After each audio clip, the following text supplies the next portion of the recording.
Okay, guys, so let's move on to story number two. Story number two is from Panasonic, and they recently confirmed that they had a data breach after hackers accessed their internal network.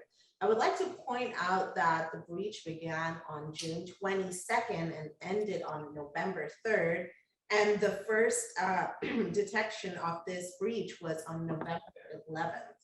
What do you guys have? Oh, also, apparently the breach happened because like a third party was illegally accessed by a third, like they were illegally accessed by a third party, but then they are working with a third party to fix the breach. What do you guys have to say about this?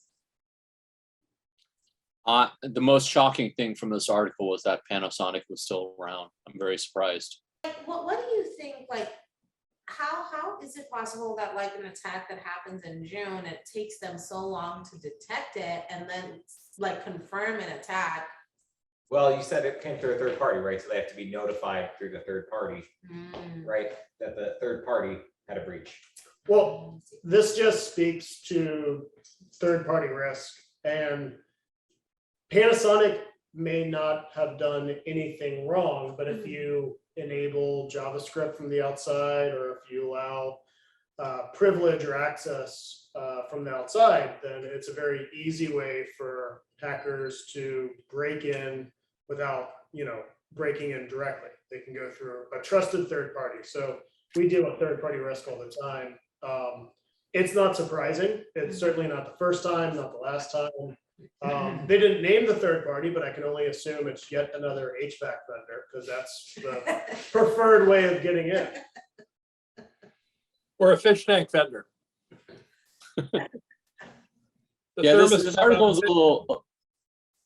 This article's a little light on details. Like they don't even know if customer data has been breached at this point. Well, they don't want to say it. Yeah, it's a little bit scary that the breach occurred so long they don't exactly know what was breached. Well, and companies of the scale of Panasonic, with zillions of employees and revenue and resources to spend on security to prevent this sort of thing, and they just can't do it. They have no idea. So The breach was built into their IT strategy. So I mean, from a very cynical standpoint, it probably was, Yeah. right?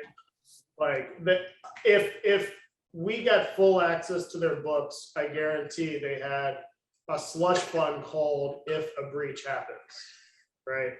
yeah, You just pay 10 million each year into the slush fund and you hope it covers it.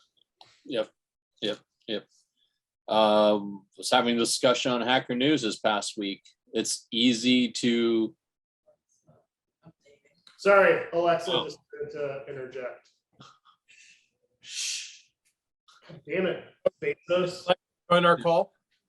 Sorry, go ahead, Shu. Yeah, it's easy to not pay employees or not pay security professionals and instead just pay a few $1,000s in credit monitoring for the victims.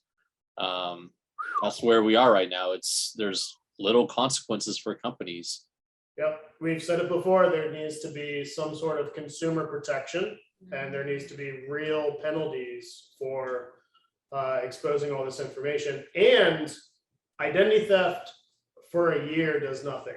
It needs to be for life. I mean, there should be a pool per victim, and each company that just releases more information has to pay into the pool.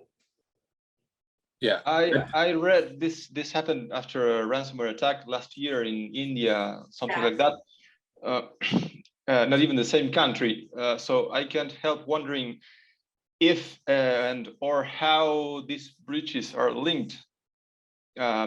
Speaking of significance of focusing on prevention, you see how you can hardly untie from an incident like this. No matter how small it is likely to stay with you forever. Yep.